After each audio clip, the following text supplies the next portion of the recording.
New murals on the historic West Side aim to lift the voices of those fighting injustice. Chopper 13 is over the site where the Moulin Rouge once was. It's an area where black entertainers once thrived, but today it's almost unrecognizable. In today's Bridging the Divide, 13 Action News reporter Alicia Patil shows you how a group of local artists are trying to change that and advocating for equality. The history here drew me here because I know the history of this place. Beneath this gravel is a lot of potential. As an artist, I see now a blank canvas that has inherited a great deal of history and can be painted in all sorts of incredible ways. This old lot on West Bonanza Road used to be home to the Moulin Rouge.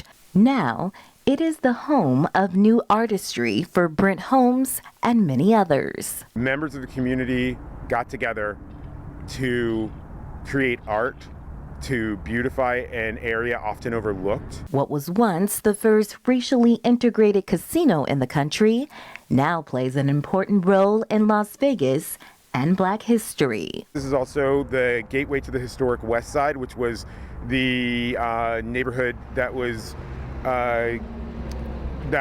designated for African Americans during segregation. I mean, this is a place that both Sammy Davis Jr. and Frank Sinatra could come and gamble and stay and perform. It's one of the earliest points of desegregation in the United States. Saturday night is the loneliest night of the week. Although the Moulin Rouge was only open for a few months in 1955, this plot of land still means a lot to many West Las Vegas residents. This area is very important to the movement we have going on now. It has everything to do with what we're going through. And I was just, after coming back and seeing how neglected it was, I knew that I had to, with what I know, I have a moral obligation to take what I've learned from other countries and why not put it in my own community. When COVID-19 forced Brooks to come home after working in Israel, she put her time in revitalizing her roots and created a way for others to express themselves during a divided time.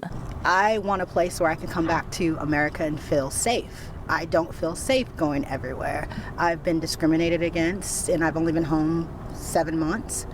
And I just feel like we need a place where we can, feel like we're taken care of no matter what color you are, whether you're Asian, black, white, green, whatever color you feel like you want to be, you should have a safe place to go. So she called on a friend for help. She and I really hit it off, and she said, what would be great is if we could get some art on these walls. And I was like, you know what, that is definitely something I can do.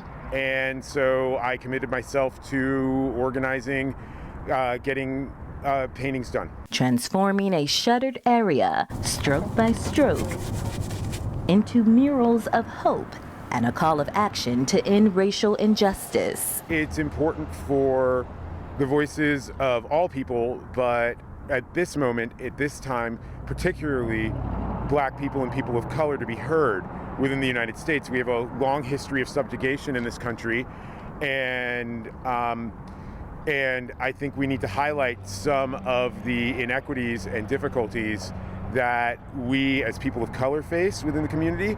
And I think we also need to celebrate ourselves. As the memory of the old Moulin Rouge casino fades and a new story is told, these artists are hoping that a new look will create a brighter future for generations to come.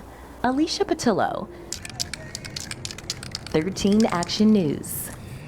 And Teresa Brooks says the art supplies have been donated by local organizations and the community. To learn more about the history of the West Side Valley and the iconic Moulin Rouge, visit our website, ktnv.com.